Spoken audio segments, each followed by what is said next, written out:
Hello and welcome to a brand portfolio audit on the Hershey Company done by Jorge Amezquita. So the Hershey Company is involved in the manufacturing, selling, and distribution of chocolate and sugar confectionery products, snack items, refreshment products, and they work under 31 main sub-brands. Hershey Company's products are sold in 70 countries worldwide. They're headquartered in Hershey, Pennsylvania, and they employ about 20,700 people as of December 2015.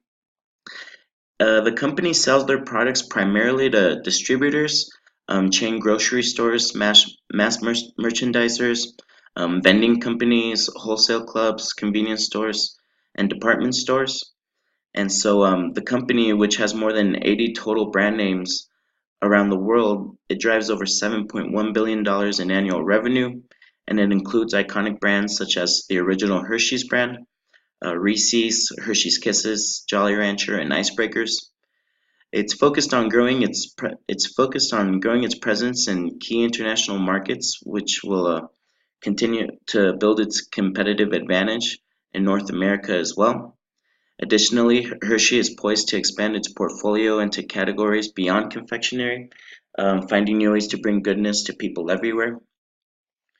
And so this is their vision statement. It's continuing Milton Hershey's legacy of commitment to consumers, community, and children. We provide high quality Hershey's products while conducting our business in a socially responsible and environmentally sustainable manner. So here's a history of the company as well.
So Hershey benefits from strong product differentiation, technological advancement, and frequent acquisitions of other companies and brands.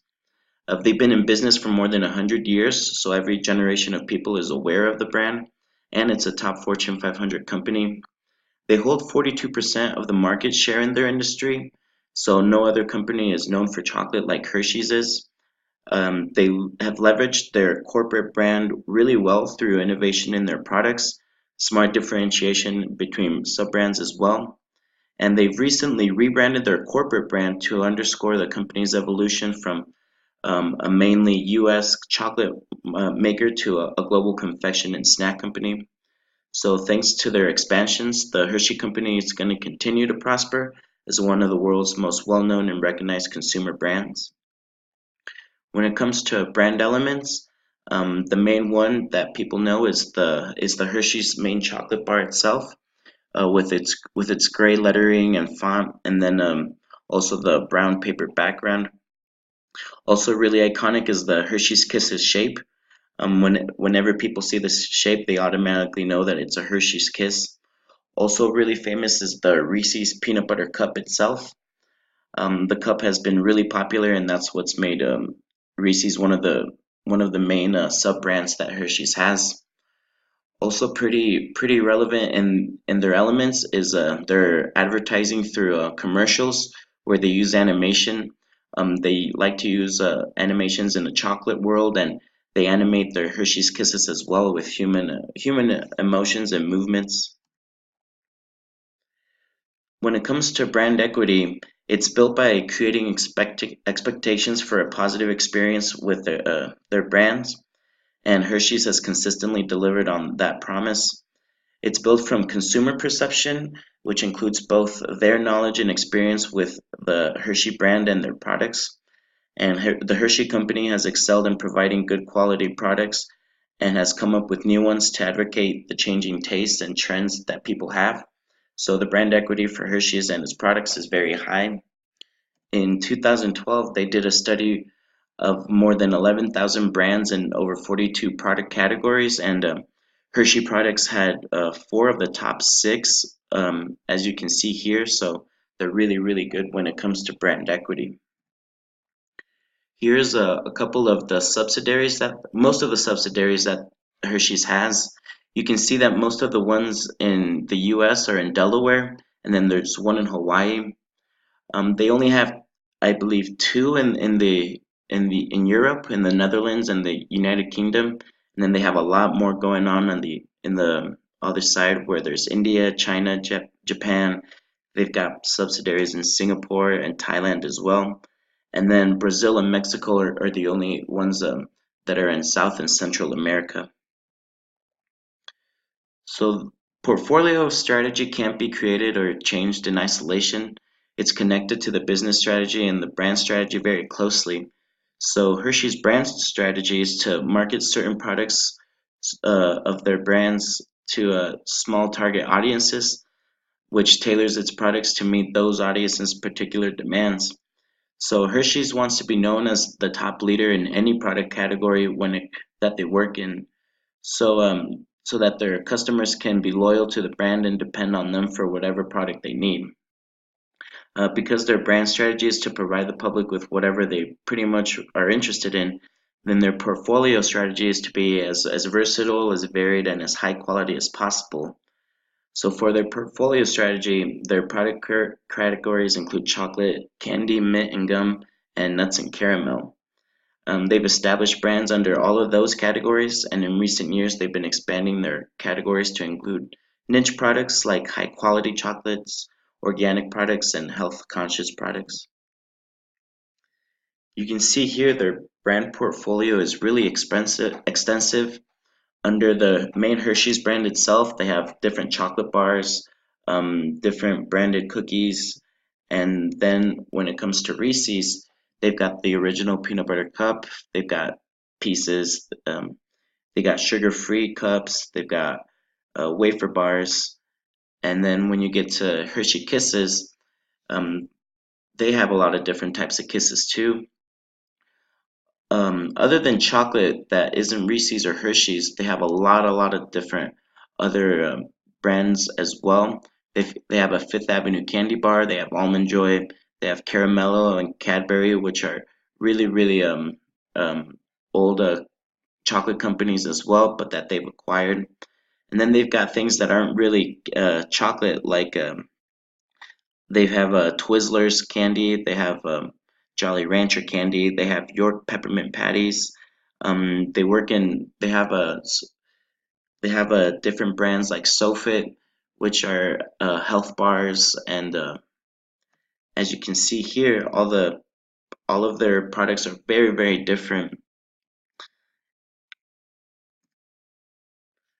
Most of the brands can be distinguished between power brands, which are Hershey's, Reese's, Kit Kat, Hershey's Kisses, and the Nice Breakers.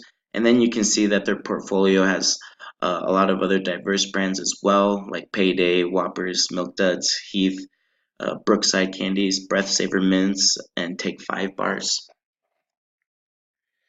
So most of these brands are products with different flavors and they come in different sizes or styles. Like Jolly Ranchers, they come in 5 different flavors and they can come in either hard candy, gummies, or chewies. But there's nothing branded about those features. And so other examples of that include Twizzlers, where they have a lot of different types of Twizzlers, or even the Icebreaker mints. They have a lot of different mints, but you can note that most of these sub-brands aren't chocolate brands. So Hershey's tends to not have as many branded differentiators or energizers when it comes to their newer brands, brands that aren't chocolates or their acquisitions. Now, Hershey's is the master brand of the company, and it can be visualized with the classic milk chocolate bar. It's the original product of the company and the longest lasting. And because it's the main product, that's why it's undergone so many sub-brands, branded energizers, and differentiators. One of the most notable sub-brands, of course, is Hershey's Kisses. It was trademarked in 1924 after it was introduced in 1905, and its iconic shape has been an important part of the entire industry. The Kisses brand features chocolates that have come in many different flavors, colors, and with different ingredients. There's slight differentiations between them, but none of them have really been as branded as the Hershey's main Kisses themselves. Other types of Hershey's branded chocolate products are the cookies and cream bar, the gold bar, and syrup, and then also the symphony bar. Some Hershey's products that aren't branded include the spread, chocolate chips, Hershey's Pieces, which isn't as well branded as Reese's Pieces, Hershey's Drops, and Hershey's Cookies as well. So even though Hershey's has 31 main brands, a lot of their success can be attributed to the sub-brands and branded energizers that they've created, which is why they have over 80 brand names. The main example can be seen with the Reese's brand. They have their original Reese's chocolate cups, but they also have branded Reese's Pieces, the Minis, and the Reese's Fast Break. A lot of these sub-brands have already become really well established in the industry, apart from the main cups, and so all of them have the same goal in mind. It's to support the Reese's sub-brand. One example of an energizer is the Reese's Peanut Butter Easter Cup. It's a seasonal energizer because it only comes out around Easter. And you can see that it's increasingly difficult to create and maintain points of differentiation in such a competitive market when it comes to consumer products. Whole products can become stale, which results in consumers making decisions based on price and nothing else. So when improvements or differentiations are copied right away by competitors, um, sub-brands and differentiators can be owned and managed to create a longer lasting point of difference in consumers' mind. So for relevance, it can make more of a dimension of the category more visible and more important to the decision process. Some examples of Reese's products that are improvements or differentiations but aren't really branded are the baking chips, the Reese's peanut butter, and then the Reese's snack mix. So when we look at the SWOT analysis here, for strengths, they have a high leadership position in the U.S. confectionery market. Like I said before, they have about 43% of the market share, and with all the different products that they have, everyone knows of the brand. And so they have a really strong reputation because of that too. They've been in business for over 100 years, so they are one of the most recognized corporate brands in the world. Another strength is the robust portfolio of licensed and owned brands that they have. They see all their different acquisitions, all their different sub-brands as an enhancement to their portfolio, and it's basically a way for them to further provide customers with what they want. And so, by having such a large brand portfolio, they can dominate a larger part of the market. And when they focus a lot on research and development as well. Since they've been in business for 100 years, they definitely know what they're doing, and they're very innovative with coming out with new products that they've researched that customers will probably be into. They recognize that there's a trend with healthier products, and so with research and development, they can can go on this and make products that customers will like. Really, their only weakness that they have is that is extensive dependence on the U.S. market and few distributors for revenue generation. About 82% of their annual revenue comes from the U.S. market, and only about 18 of their whole revenue comes from international segments. And so that relies really heavily on domestic sales, and not only that, but 35% of all domestic sales come from just two wholesale distributors that they sell to. So if one of those two clients were to suddenly drop, it would reduce their sales dramatically. And so for opportunities, they do really well with focusing on evolving market trends. With help in research and development, they can come up with new products or come up with a brand new acquisition to expand their portfolio and further have different products for their customers. Of course, the acquisitions to expand the company's operations is was one of their specialties. And they have a growing Indian chocolate market, not only in India but in a lot of different international countries as well. This is because of growing brand awareness of American brands, and so people in other countries are becoming familiarized with these brands, and so with changing lifestyles, with more disposable incomes, um, customers are more willing now in other markets to buy these products as well. Some of the threats that they have is increasing private label penetration that could eat into the company's market share in the future. Private labels provide an alternative to pricey corporate brands, which Hershey's can sometimes tend to be looked at as. And so and it's kind of a trend too for people even who are still okay with buying who can still dispose money for expensive brands. They still don't really care, and they don't mind buying generic brands or alternatives. And so because of that, then that could really hurt Hershey's there. There is a shortage of cocoa beans that may lead to a price increase. So rising raw material costs could totally it could double chocolate prices in the next 5 years. And so Hershey is being looked at as a high quality chocolate, but one that is affordable. If it becomes too expensive, then they could lose a lot of sales there. So it'd be a really good idea to help sustain cocoa beans in the future. Another threat is increasing labor costs in the U.S. Um, Hershey's the minimum wage has gone from $5.15 in 1998 to about $7.25 now in 2010.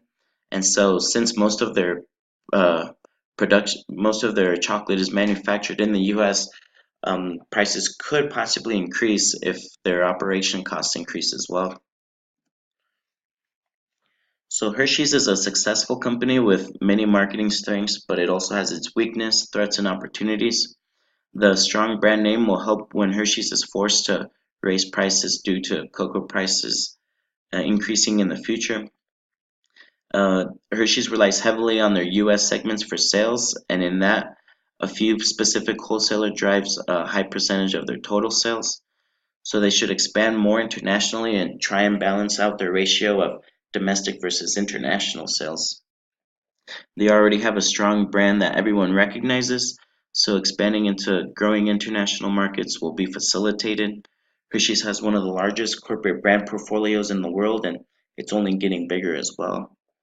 Because they have such a large brand portfolio, they can use research and development to further provide their customers with new products that are trending and also obtain new acquisitions. So focusing on evolving market trends is what will continue to energize the brand in the future. Raw material cost is expected to increase for ingredients like sugar and especially cocoa beans. So for Hershey, who wants to be a global leader in confectionery goods and snack goods, they have a serious threat imposed if costs were to change. And here are resources that I have used in my research in this brand portfolio audit.